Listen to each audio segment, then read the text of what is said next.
আমি আলাদা করে সবার প্রশ্ন নিচ্ছি না, আমি একবারে বলে দিচ্ছি।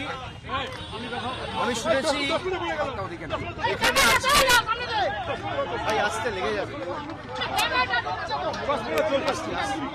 সামনে মহিলারা আছে, খেলবে না। আপনারা জানেন গতকাল আমি ভবানী ভবনে সিআইডি অফিসে গেছিলাম। সেখানে আমাকে প্রায় 5.5 ঘন্টা জিজ্ঞাসাবাদ করেছে তদন্তকারী সংস্থার প্রতিনিধিরা, এবং আমি তাদের সাথে পূর্ণভাবে সহযোগিতা করেছি। আমার লিগ্যাল রাইট, আমি কোর্টে মুভ করব। কোর্ট আমাকে 6টার মধ্যে গতকাল ভবানী ভবনে সিআইডি হেডকোয়ার্টারে সশরীরে উপস্থিত থাকার জন্য নির্দেশ দিয়েছিলেন। আমি কমপ্লাই করে প্রায় 12-13 মিনিট আগে, 6টার আগেই কালকে ভবানী ভবনে গেছি, এবং 11:30টার কাছাকাছি ইন্টারোগেশন বা প্রশ্ন উত্তর পর্ব শেষ হয়, প্রায় 5.5 ঘন্টা ধরে চলে। এবং আমাকে আবার সেখানেই একটা নোটিশ দিয়ে আগামী 14 তারিখ অ্যাপিয়ার করার জন্য বলা হয়। আমি 14 তারিখ কলকাতায় আছি, আমি 14 তারিখ অ্যাপিয়ার করব। আবার আমি কোনোদিন কোনো তদন্ত এড়িয়ে যাইনি। আমাকে দিল্লিতেও তদন্তকারী সংস্থা যখন ডেকেছে আমি গেছি, কলকাতাতেও নিজাম প্যালেস হোক, এদিকে সিজিও হেডকোয়ার্টার হোক, ইডির কাছে হোক, আমি গেছি। আমি সব সময় তদন্তে সহযোগিতা করেছি, এবং আমার সামর্থ্য অনুযায়ী যতটুকু কেন্দ্রীয় তদন্তকারী সংস্থা বা এই মুহূর্তে দাঁড়িয়ে রাজ্যের গোয়েন্দা সংস্থা সিআইডির সাথে যেটুকু সহযোগিতা করা উচিত আমি নিশ্চিতভাবে করছি। আজকে আমাদের দলনেত্রীর বাড়িতে কিছু বৈঠক ছিল পূর্ব নির্ধারিত, সেখানে একাধিক বিধায়ক থেকে সাংসদ ছিলেন, এবং আমাদের এই মিটিংগুলো চলাকালীন আমি খবর পাই খুব সম্ভবত 4:30 পৌনে 5টা নাগাদ যে সিআইডির একটা টিম এসছে আবার কোনো একটা আলাদা মামলায় আমাকে নোটিশ দিতে। তো আমি আমার সেক্রেটারির মারফতে তাদেরকে অনুরোধ করি যে আমি এই মুহূর্তে আমার বাড়িতে সশরীরে উপস্থিত নেই বলে আপনারা চিঠিটা অন্য কাউকে দিয়ে দিন, সে রিসিভ করে আমার পক্ষ থেকে নিয়ে নেবে। এবং আমি অনুরোধ করি যে আপনারা যদি আমাকে দিতে চান তাহলে আপনাদের অপেক্ষা করতে হবে, তার কারণ আমি এই মুহূর্তে আসতে পারবো না মিটিং থেকে বেরিয়ে। আপনি আপনার মতো করে যখন ইচ্ছা বাড়িতে চলে আসবেন, নিয়ে বলবেন যে আপনাকে ছাড়া কাউকে আমরা দেবো না। আমি যদি বাড়িতে না থাকি তাহলে আপনাকে অপেক্ষা করতে হবে আমার ফেরার জন্য। এখন প্রায় 7:20 বাজে, আমি বাড়িতে ঢুকেছি, আপনাদের সাথে কথা বলছি 5-10 মিনিট হয়েছে, 6:15টার মধ্যে আমি বাড়িতে ঢুকেছি। আমি ঢুকে দেখছি সিআইডির প্রতিনিধিরা নেই, তারা ফিরে গেছে। তারা যদি পরবর্তীকালে আমাকে ফোন করে আসে, আমার সাথে যোগাযোগ করে আসে এবং আমাকে বলে কোন সময়ে গেলে আমি বাড়িতে থাকবো, তখন নোটিশ দেবে, আমি নিশ্চিতভাবে জানাবো।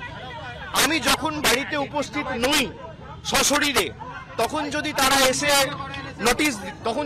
আসে নোটিশ দিতে এবং একদম স্পষ্টভাবে বলে যে আপনাকে ছাড়া কাউকে নোটিশ আমরা দেবো না, আপনার হয়ে কেউ যদি রিসিভ করতে চায় সেই সুযোগ পাবে না, তাহলে আপনাকে আমার ফেরার জন্য অপেক্ষা করতে হবে। তো আমি আপনাদের মাধ্যমে আমি অনুরোধ করব যে যারা নোটিশ দিতে এসেছিল আপনারা যদি আসেন নিশ্চিতভাবে যোগাযোগ করে আসুন, আর না হলে অপেক্ষা করুন। আমি যখন ফিরবো আমি তখনই এই নোটিশটা আপনাদের তরফ থেকে, আপনাদের কাছ থেকে নিতে পারবো। আপনারা যারা আমাকে প্রশ্ন করছেন আপনি তদন্ত এড়িয়ে যাচ্ছেন, আমি কোনো তদন্ত এড়িয়ে যাইনি, আমার লুকানোর কিচ্ছু নেই। আমি কেন্দ্র তদন্তকারী সংস্থার সম্মুখীন হয়েছি এখনো পর্যন্ত 8 থেকে 10 বার। যারা এতদিন ধরে তদন্ত চালাচ্ছে আমাকে যখনই ডেকেছে আমি গেছি। আমাকে সিআইডি সামান দিয়েছিল, প্রথম সামান 30 তারিখ বিকেলে আমার উপর আক্রমণ হয়, আপনারা দেখেছেন। 48 ঘন্টা আমি বাড়ি থেকে বেরোতে পারিনি। আমি সময় চেয়েছিলাম, আমাকে 8 তারিখ ডাকা হয়েছে। 8 তারিখ আমি ছিলাম না। আমি 6 তারিখ দিল্লির উদ্দেশ্যে রওনা দিয়েছিলাম, ইন্ডিয়া জোটের মিটিং ছিল। 8 তারিখ তারা জানে যখন আমি দিল্লিতে, তখন 8 তারিখ বিকেলে নোটিশ দিয়ে বলা হচ্ছে 9 তারিখে আসুন। 9 তারিখেও আমার বৈঠক ছিল। আমি গতকাল সঙ্গে সঙ্গে যখনই আমি কোর্টের নির্দেশ পেয়েছি আমি সঙ্গে সঙ্গে 6টার আগে গেছি, এবং তারা যে প্রশ্নগুলো করেছেন আমি তো এখানে আলোচনা করতে পারি না, যদিও আমি দেখছি মিডিয়া অনেক কিছু বেরিয়েছে, আমায় কি প্রশ্ন করেছে তদন্তকারী সংস্থার কাছে আর আমার সাথে কি আলোচনা হয়েছে এটা মিডিয়ায় চলে আসছে।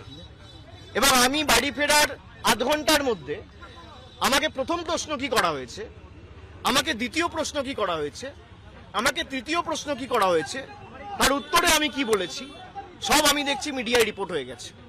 আমি এটা নিয়েও আগামী দিন হাইকোর্ট মুভ করব।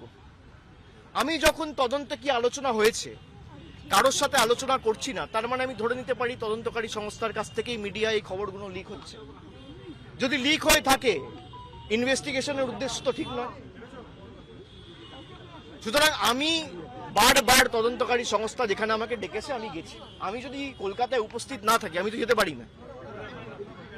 আমার সামর্থ্য অনুযায়ী যেখানে যখন প্রয়োজন হয়েছে যে মামলায় ডাকুক। আর এখন সরকার পাল্টেছে, এরা বিভিন্নভাবে মামলায় আমাকে ট্যাগ করবে। আমি শুনেছি যে মামলায় আজকে আমাকে নোটিশ দিতে এসছে, আমি বলেছি 4 তারিখের পর ডিজে বাজে। আমি প্রশ্ন করতে চাই যে আমি যদি সত্যি কোনো ভুল বলে থাকি, আমি এই স্টেটমেন্টগুলো কবে করেছি? নির্বাচন চলাকালীন। নির্বাচন যখন চলছে, ল অ্যান্ড অর্ডার, আইন শৃঙ্খলা কার আন্ডারে? ইলেকশন কমিশনের আন্ডারে। মমতা বন্দ্যোপাধ্যায়ের আন্ডারে তো ছিল না। তাহলে তখন আমার বিরুদ্ধে এফআইআর হলো না কেন? ইলেকশন কমিশনের বিরুদ্ধে কমপ্লেন হলে ইলেকশন কমিশন আমার বিরুদ্ধে ব্যবস্থা নিল না কেন? তার কারণ আমি যদি ডিজে বাজানোর কথা বলে থাকি, দেশের স্বরাষ্ট্রমন্ত্রী বলেছেন তৃণমূলের লোকেদের উল্টো করে ঝুলিয়ে দিয়ে সোজা করে দেবো। প্রত্যেক ক্রিয়ার সমান এবং বিপরীত প্রতিক্রিয়া রয়েছে। আপনি বলবেন জ্ঞানেশ কুমারকে যদি আমার এগেনস্টে অ্যাকশন নিতে হতো তাহলে অমিত শাহর বিরুদ্ধেও অ্যাকশন নিতে হতো। অমিত শাহর বিরুদ্ধে অ্যাকশন নেবার ক্ষমতা ইলেকশন কমিশনের নেই, তাই আমার বিরুদ্ধেও অ্যাকশন নিতে পারেনি। সরকার বদলেছে, এখন মামলা হয়েছে। তাহলে আমার বিরুদ্ধে যদি মামলা হয় আমি ডিজে বাজাবো বলে, তাহলে অমিত শাহর বিরুদ্ধে এফআইআর হবে না কেন? আমরা কোর্টে মুভ করব। তদন্তকারী সংস্থার কাছে রাজ্যের মুখ্যমন্ত্রী যদি এই কেস আমি বাংলা থেকে বহিরাগতদের আক্রমণ করেছি বলে আমার ভাষণে এই তদন্তভার সিআইডি কে দেওয়া হয়, তাহলে যে বহিরাগতরা এসে বাঙালিকে আক্রমণ করেছে সেই মামলার দায়ভার কেন সিআইডি বা সিবিআই কে দেওয়া হবে না? এই প্রশ্ন তো উঠবেই। এই প্রশ্ন তো এড়িয়ে যেতে পারে না। আপনারা এসব চাপের রাজনীতি, দল ভাঙানো আমরা অনেক দিন ধরে দেখছি। এসব করে কোনো লাভ নেই। 30 লক্ষ মানুষকে আপনারা ভোটার তালিকার বাইরে রেখে ভোট করেও তৃণমূল 41% ভোট পেয়েছে। 2,60,00,000 ভোট তৃণমূল কংগ্রেস পেয়েছে। তাদের প্রতিনিধিত্ব তৃণমূল কংগ্রেস করবে। এক চুল জায়গা তৃণমূল কংগ্রেস ছাড়বে না। যদি কেউ ভাবে যে ধমকে চমকে সিআইডি দিয়ে, সিবিআই দিয়ে, দল ভেঙে, কুৎসা করে, গায়ের জোরে কর্মীদের মিথ্যা মামলায় ফাঁসিয়ে ফলস কেসে ইমপ্লিকেট করে, পার্টি অফিস দখল করে, বাড়ি ভেঙে, ঘর জ্বালিয়ে তৃণমূল কংগ্রেসকে দমিয়ে দেবো, সিপিএম এর বিরুদ্ধে লড়াই করে 34 বছরের জগদ্দল পাথরকে সরিয়ে তৃণমূল কংগ্রেস ক্ষমতায় এসছে মানুষের আশীর্বাদ নিয়ে। 2011 সালের পরিবর্তন আর 2026-এর পরিবর্তনটা খালি একটু তুলনা করুন। মানুষের মধ্যে কোনো আবেগ নেই, স্বতঃস্ফূর্ততা নেই। 8টার পর রাস্তা শূন্য, ফাঁকা। বিজেপি বিজয় মিছিল বার করতে পারছে না। যারা বড় বড় ভাষণ দিচ্ছেন, আমি বলবো রাজনৈতিকভাবে মোকাবিলা করুন। মানুষ যদি আপনাদের জিতিয়ে থাকে, মানুষের জন্য কাজ করুন।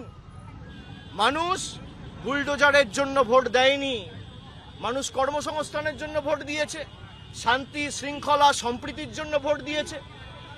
মানুষ উন্নয়নের স্বার্থে ভোট করুন। উন্নয়ন, দিল্লির সাথে লড়াই করে টাকা আনুন। আপনারা ভোটের আগে বলেছিলেন অন্নপূর্ণা ভান্ডার, আর ভোটের পর মানুষ দেখছে বুলডোজার।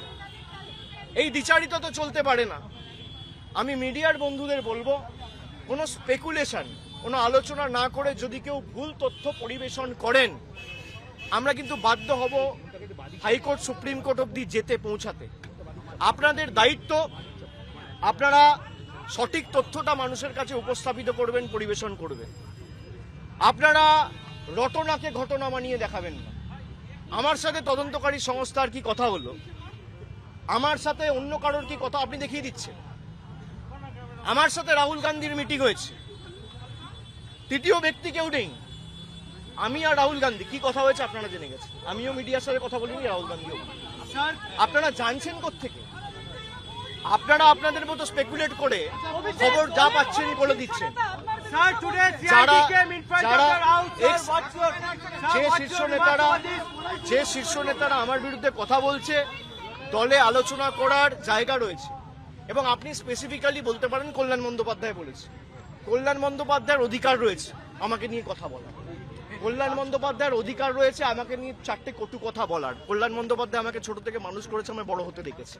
আমি এই কথাগুলো নিয়ে খারাপভাবে নিই না। ওনার একটা ঘটনা হয়তো খারাপ লাগতে পারে, উনি বলেছেন, কিন্তু আমি আমার কোনো ব্যক্তিগত ক্রোধ বা আমার কোনো ব্যক্তিগত ক্ষোভ কল্যাণ বন্দ্যোপাধ্যায়ের বিরুদ্ধে নেই।